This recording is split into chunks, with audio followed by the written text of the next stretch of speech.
নির্বাচন কমিশনকে বলতে চাই যে আপনারা যে সিসিটিভি ফুটেজের কথা বলা হয়েছে, ক্যামেরা মানে নির্বাচনের ইয়েগুলোতে, তো সিসিটিভি ফুটেজ মানে একদম বাধ্যতামূলক করা দরকার আমাদের দেশে। কেন দেখা যায় যে গ্রামের মানুষ কিন্তু এখনো এই যে ক্যামেরা বা পুলিশ এগুলো অনেক ভয় পায়। হ্যাঁ, সো এই জিনিসটা করা দরকার। এবং মাঠ পর্যায়ের নেতা যারা প্রশাসন, সাংবাদিক, তাদের নিরাপত্তা দরকার, সাধারণ মানুষের নিরাপত্তা দরকার। আপনারা যখন এই যে আপনারা একটা সুষ্ঠু নির্বাচন করতে চাচ্ছেন এবং আপনারা বলছেন বারবার ইন্টারিম যে আমরা একটা সুষ্ঠু নির্বাচন করতে চাই, আমরা দেখতে চাই যে সুষ্ঠু নির্বাচনের আগে আপনারা কি কি পদক্ষেপ নিয়েছেন, আপনারা আমাদেরকে জানান। এবার যদি আমরা নির্বাচনটা সুষ্ঠু করতে না পারি, তাহলে আমাদের যে তরুণদের বিশাল একটা অংশ আছে, তারা কিন্তু দেশ থেকে হতাশ হয়ে চলে যাবে। আমি যখন ইউরোপে পড়াশোনা করেছি তখন দেখেছি যে আপনারা অ্যাম্বাসিগুলোতে গেলে দেখতে পাবেন যে মেধাবীদের দেশের বাইরে যাওয়া বা মেধা পাচারের সংখ্যা কি বিশাল পরিমাণ। তারা দেশে থাকতে চাচ্ছে না। আবার কিছু মেধাবী আসছে যারা দেশে থাকতে চায় কিন্তু তারা দেশে কাজ পাচ্ছে না। হ্যাঁ, এই সব কিছুর মূলে কিন্তু রয়েছে একটি সুষ্ঠু নির্বাচন এবং যোগ্য নেতৃত্ব। যখন একটি সুষ্ঠু নির্বাচন হবে, যখন আমাদের দেশের রাজনৈতিক ব্যক্তিগণ বুঝতে পারবে যে সে কোনোভাবে কারচুপি করে কোনো রকম পাওয়ার পলিটিক্স খাটিয়ে সে নির্বাচনে ভোট পাবে না, সে নির্বাচনে জয়ী হতে পারবে না, তখন সে ন্যায়ের পথে বা জনগণের সেবার পথ হতে বাধ্য থাকবে। আসলে আমাদের দেশে একটা কথা বলে যে নির্বাচন কমিশন স্বাধীন। হ্যাঁ, আমি মনে করি না নির্বাচন কমিশন স্বাধীন। এক্ষেত্রে প্রথম পক্ষ হলো সরকার আর দ্বিতীয় পক্ষ হলো নির্বাচন কমিশন। কেন প্রথম পক্ষ সরকার যখন জনগণকে এই আস্থা দিবে যে আমরা একটা সুষ্ঠু নির্বাচন করতে চাই, যখন জনগণের মধ্যে এই আস্থা ফিরে আসবে এবং সরকারের যে মাঠ পর্যায়ের প্রশাসন রয়েছে তারা যখন দলদাস না হয়ে, তারা দলকানা না হয়ে দেশকে, সবার আগে বাংলাদেশকে ভালোবেসে একটা সুষ্ঠু নির্বাচনের প্রত্যয়ী হবে এবং সরকার আমাদের এই মাঠ পর্যায়ের প্রশাসনকে সার্বিকভাবে নিরাপত্তা দিবে। হ্যাঁ, নিরাপত্তা দেওয়ার প্রতিশ্রুতি দিতে হবে সরকারকে যে তোমরা নিরপেক্ষ থাকো, আমরা তোমাদের সাথে আছি, তোমাদের সব নিরাপত্তার ব্যবস্থা আমরা করব।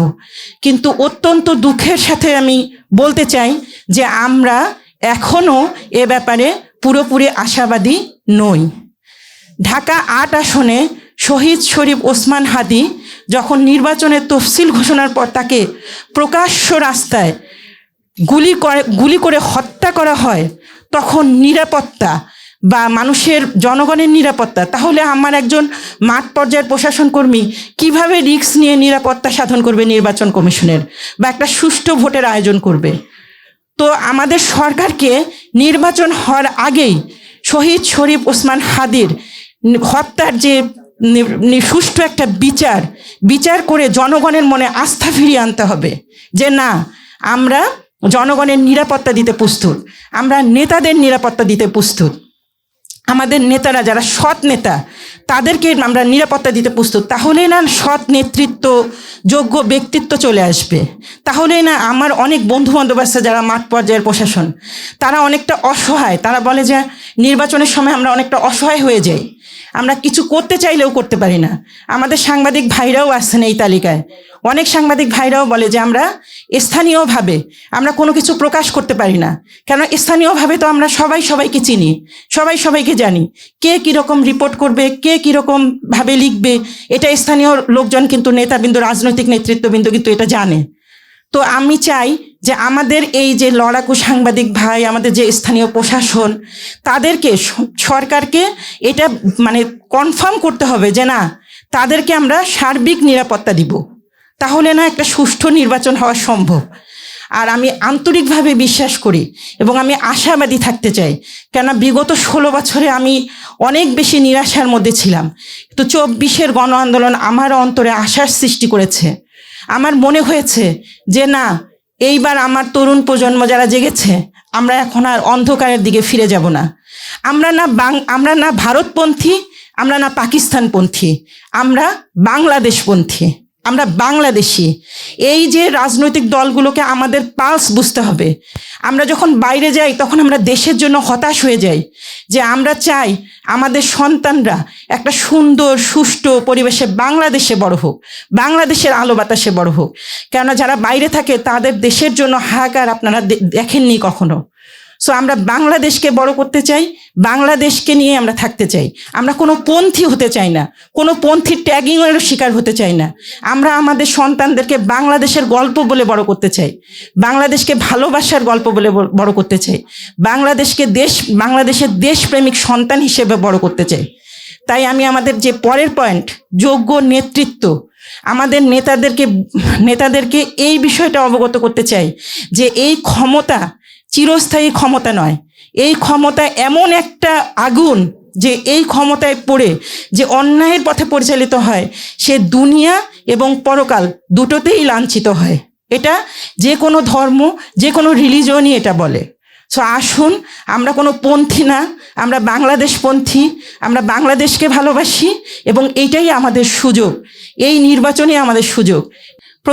প্রথম আলোচক মারিয়া মমতাজ আপু বলেছেন যে এখন যে আমাদের পুরাতন দলগুলো তরুণদের কিছু কিছু জিনিস কিন্তু গ্রহণ করছে। তারা কিন্তু মানে কোনো রাজনৈতিক প্রোগ্রাম শেষে সেই জায়গাটা পরিষ্কার করছে, গাছ লাগাচ্ছে, স্টুডেন্ট বান্ধব কাজ করছে। তারা কিন্তু করছে, কেন করছে? তারা বুঝতে পারছে যে আমাদের দেশে এখন একজন চায়ের দোকানদার, একজন মুদি দোকানদার, সেও কিন্তু এখন রাজনৈতিকভাবে সচেতন। সেও কিন্তু চাচ্ছে। জুলাই আন্দোলনে আমরা দেখেছি সেই একটা ফেমাস রিক্সাওয়ালার ডায়লগ যে আমি চাকরি পাবো না, পাই নাই, আমার ছেলেও চাকরি পাবে না। হ্যাঁ, এটা কিভাবে সম্ভব, কিভাবে হয়? সো আমাদের দেশের রাজনীতিকদের মনে রাখতে হবে যে পলিটিক্স করা, রাজনীতি করা, এইটা মানেই হচ্ছে আমার অনেক অনেক টাকা হবে, আমার মানে বিদেশে বা দুবাইয়ে 30-40টা বা 300-400টা বাড়ি হবে, আমি আরামায়েশে জিন্দেগি কাটবো, এটা কিন্তু না। এইটা মানে হচ্ছে এটা একটা দায়িত্ব। এই দায়িত্ব পালন করতে না পারলে দুনিয়া এবং আখিরাত দুটোতেই আমাদের লাঞ্ছনার শিকার হতে হবে। দুনিয়ায় তো আমরা দেখলাম যে দুর্দান্ত প্রতাপশালী, যার বিরুদ্ধে কোনো কথাই বলা যেত না, এমনকি আমরা ফেসবুকে কিছু লিখতে পারতাম না, হ্যাঁ, সেও কিন্তু পালিয়ে গেছে, সেও কিন্তু বাধ্য হয়েছে। এটা কিন্তু আমাদের রাজনৈতিক ব্যক্তিদের একটা উদাহরণ হিসেবে আছে। শুধু এইটা না, এর আগেও তো ইংরেজদের আমরা তাড়িয়েছি। হ্যাঁ, সো আমাদের এই জিনিসগুলো ধারণ করতে হবে যে যখন আমি একটি সুষ্ঠু নির্বাচন করতে পারবো তখন আমাদের রাজনৈতিক ব্যক্তিরাও মানে সোজা হয়ে যাবে। তো এই সুষ্ঠু নির্বাচনে আমি বলছি দুটো পক্ষ। তারপর আমরা যখন স্বৈরাচারকে হটিয়ে নতুন করে তত্ত্বাবধায়ক সরকার নিয়ে এলাম, সব কিছু আমরা মনে করলাম যে না, এখন একটা সুষ্ঠু নির্বাচনের মাধ্যমে 5 বছর পর পর ক্ষমতা পরিবর্তন হবে এবং একটা নিরপেক্ষ তত্ত্বাবধায়ক সরকারের মাধ্যমে একটা নির্বাচন হবে, সুষ্ঠু নির্বাচন হবে, তারপর ক্ষমতা পরিবর্তন হবে। কিন্তু আমরা বিগত 16 বছরে কি দেখলাম যে আমি এখন 2 সন্তানের মা, কিন্তু আমি ভোট দিতে পারিনি। তো একটা সময় শেষের দিকে ভোট দেওয়ার প্রতি অনীহা জেগে গিয়েছিল। মনে হয়েছিল যে আজকে ভোটের দিন, তাহলে আমরা একটা ট্যুরে যাই, ভোট দেওয়ার তো দরকার নেই, আমার ভোট তো কাউন্ট হবে না। তো বাংলাদেশে যে বিপুল সংখ্যক তরুণ গোষ্ঠী, সবার ভোটের প্রতি একটা অনীহা তৈরি হয়েছিল। আমি যেহেতু ঢাকা বিশ্ববিদ্যালয়ে থাকি এবং ঢাকা বিশ্ববিদ্যালয়ে পড়াশোনা করেছি, সো ওই পালসটা আমি খুব ভালো বুঝতে পেরেছি যে আমাদের তরুণ প্রজন্ম জানেই না যে কিভাবে একটা সুষ্ঠু নিরপেক্ষ ভোট হয় এবং উৎসব মুখর ভোট হয়। আমাদের জনগণ কিন্তু অনেক সহজ সরল, মানে ভোটটাকেও তারা উৎসব হিসেবেই নেয়। সো আমাদেরকে সেই পালসটা ধরতে হবে, আমাদেরকে সেটা বুঝতে হবে যে একটা সুষ্ঠু নির্বাচন আমাদের জন্য কতটা প্রয়োজন, এবং হাদি হত্যার সুষ্ঠু বিচার করে আমাদেরকে প্রমাণ করে দিন যে আপনারা নিরপেক্ষ। বাংলাদেশ জিন্দাবাদ। অসংখ্য ধন্যবাদ ডক্টর জীবননেসাকে। আপনার আলোচনার মাধ্যমে আমরা বুঝতে পারছি রাষ্ট্রের স্বার্থই হবে আমাদের সর্বোচ্চ বিবেচ্য বিষয়, যেখানে তরুণ প্রজন্ম দেশকে নিয়ে গর্ব করতে পারে।